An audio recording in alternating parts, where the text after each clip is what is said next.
क्या वाकई अविश्वास प्रस्ताव और 400 सीटें हम जीतेंगे, इस दावे में दम है जो निशिकांत दुबे ने किया है? शशि शेखर जी वरिष्ठ पत्रकार हमारे साथ यहां से जुड़ गए हैं। शशि जी, पहला प्रश्न तो आपसे यही है कि ये ऑर्डर, बैटिंग ऑर्डर जो INDIA की तरफ से बदल दिया गया, पहले राहुल गांधी को आना था, फिर ओपनिंग बैट्समैन बन गए गौरव गोगोई, ये क्या रणनीति है?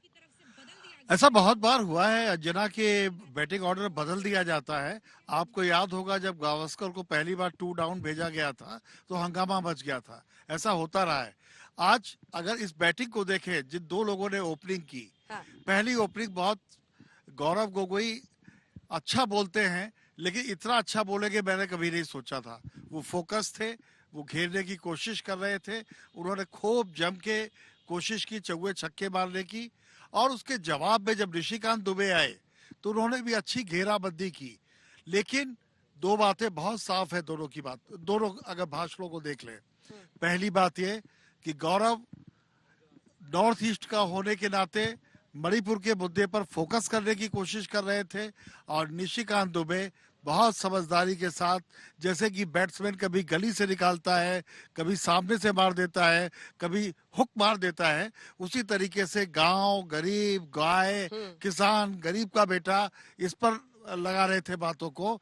मतलब साफ है, अपने अपने वोटर्स को दोनों ही लुभाने की कोशिश कर रहे थे। और बिल्कुल, और देखिए आपने कहा कि नॉर्थ ईस्ट, पूर्वोत्तर के होते हुए गौरव गोगोई को फील्ड करना एक अच्छा कदम, एक तरह से अच्छी स्ट्रैटेजी थी अगर टीम INDIA की तरफ से। तो दूसरी तरफ टीम NDA की तरफ से किरण रिजिजू को फिर बाद में उतारा गया, जिन्होंने पूर्वोत्तर के राज्यों पर और अपनी जो वहां से पहचान जुड़ी हुई है, और कहा कि कैबिनेट मंत्री के तौर पर मुझे लॉ मिनिस्टर तक इस देश का बनाया गया, वो टोकन रिस्पॉन्सिबिलिटी नहीं थी। अब आइए अपने दर्शकों को दिखा देते हैं कि आज के कौन कौन से बल्लेबाज रहे, क्योंकि आज की सबकी नजर रहेगी। तो सबसे पहले आप देखिए, निशिकांत दुबे ने मोर्चा संभाला सबसे पहले। इसी के साथ एकनाथ शिंदे के पुत्र श्रीकांत एकनाथ शिंदे ने उसके बाद से मोर्चा संभाला। पिनाकी मिश्रा, नारायण राणे, सुनीता दुग्गल, उसके बाद और किरण रिजिजू, जो उन्होंने पूर्वोत्तर का जिक्र किया, इंडिपेंडेंट जरूर है, लेकिन उसके बाद नवनीत राणा ने जो मोर्चा संभाला महिला सुरक्षा के मुद्दे पर, तो उन्होंने राजस्थान से लेकर तमाम मुद्दों पर विपक्ष को घेरने की कोशिश की कि अस्मिता सबकी उतनी ही महत्वपूर्ण है और दोहरा रवैया इस पर विपक्ष को नहीं अपनाना चाहिए। वही अब टीम INDIA की तरफ से आ जाइए। आज के जो बल्लेबाज हैं, आज जो मैदान में उतरे थे, हम उनका नाम ले रहे हैं, उनका जिक्र कर रहे हैं, उन पर चर्चा कर रहे हैं। टीम INDIA की तरफ से गौरव गोगोई सबसे पहले बोले, मनीष तिवारी बोले हैं, डिंपल यादव ने महंगाई से लेकर ED एजेंसीज के इस्तेमाल पर बोला, सुप्रिया सुले ने जो खरीद फरोख्त का आरोप लगातार लगाते हैं NDA पर, टीम NDA पर, उसका उन्होंने जिक्र किया। TMC की तरफ से सौगाता रॉय आए, उन्होंने मोर्चा संभाला। शिवसेना उद्धव बाला साहब ठाकरे गुट की तरफ से अरविंद सावंत ने मोर्चा संभाला।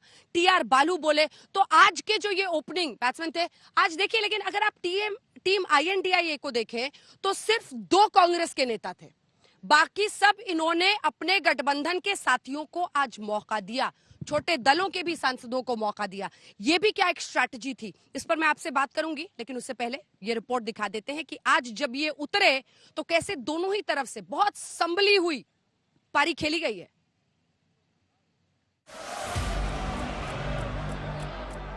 दोपहर 12 बजे आज का मैच शुरू हुआ और 6 बजे खत्म हो गया। दोनों टीमों के 18 खिलाड़ियों ने अपनी पारी खेली, लेकिन दोनों टीमों के बड़े खिलाड़ियों के बैटिंग ऑर्डर को लेकर दिन भर सस्पेंस चलता रहा। सियासी पिच पर कौन बैटिंग करने आएगा? बड़ी बात यह है कि आज का मैच अपने निर्धारित वक्त से 1 घंटे पहले खत्म हो गया, लेकिन 6 घंटे की इनिंग में दोनों टीमों ने धुआंधार पारी खेली। जब भी उत्तर पूर्व में किसी तरह की कोई अस्थिरता होती है तो उसका असर सिर्फ देश में ही नहीं पड़ता, उसका असर जो भारत की राष्ट्रीय सुरक्षा है उसके ऊपर भी पड़ता है। ऐसा मत सोचिए कि आज उसका चिंगारी अचानक से उत्पन्न हुआ है, ऐसा मत सोचिए। बरसों से आपका नेग्लिजेंस, बरसों से जो आपने नॉर्थ ईस्ट को अपने पे मरने के लिए छोड़ दिया, हैंड होल्डिंग करने के लिए आप सोचा नहीं है, उसी का नतीजा है। दोनों तरफ से खिलाड़ियों ने अपने अपने शॉट्स मारे। 9 साल में 9 सरकारें बीजेपी ने गिराई है। अरुणाचल, उत्तराखंड, मणिपुर, मेघालय, कर्नाटका, गोवा, मध्य प्रदेश, पुडुचेरी और महाराष्ट्र 2 बार। 80 में मैं केवल अपोजिशन यूनिटी की बात कर रहा हूं सर। 80 में शरद पवार साहब की चुनी हुई सरकार को किसने बर्खास्त किया? हमने नहीं किया, इस कांग्रेस पार्टी ने किया। विपक्ष ने बीजेपी पर वार किया तो बीजेपी ने गठबंधन के पीछे की नीति और नीयत पर हमला बोला। हम बाला साहब के विचारों पर चलने वाले लोग हैं, हिंदुत्व पर चलने वाले लोग हैं। यहाँ पर सिर्फ नाम लेकर जो है हिंदुत्व का नाम खाली नहीं लेते हम लोग। यहाँ पर मणिपुर में जाकर आए हैं सर, और ऐसे विषय पर जब हम राजनीतिक बात करते हैं, हमारे पहले भी किसी पूर्वजों ने कहा, महाराष्ट्र की बात मैं भी करूंगा अभी, वो हमें हिंदुत्व सिखा रहे हैं पैदा। गंभीर आरोप है माननीय अध्यक्ष। दोनों टीमों के बीच सियासी पिच पर जबरदस्त नोकझोंक भी हुई। जिनको जो जन्म में आए यहाँ, इनको क्या मालूम है बाला साहब क्या थे? वंदनीय बाला साहब ने हिंदुत्व ये बताया, भैया मुझे मंदिर में घंटा बजाने वाला हिंदू नहीं चाहिए, आतंकवादियों को मारने वाला हिंदू चाहिए। ये विचारधारा उनकी। विचारधारा कुछ नहीं सर। आज मैं बताऊंगा सदन में सच्चाई क्या है। झूठे लोग सच बताने की कोशिश करते हैं, उस विषय पर मैं आऊंगा। और भी झूठे लोग झूठी बात करके सच्चाई बता छुपाने की बात करते हैं।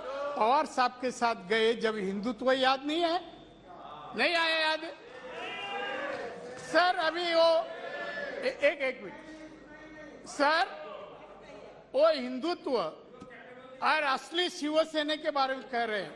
ये शिवसेना में कब आया? मैं 1967 का शिवसैनिक हूँ, 7 में 1900।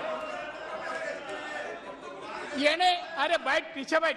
व्यक्तिगत मंत्री जी, मान्य मंत्री जी प्लीज, क्या एकदम है? प्लीज नो मान्य मंत्री जी प्लीज ना उनको बैठने को बोला। कृपया प्लीज डोंट बी पर्सनल कुछ प्लीज। नहीं बोला जी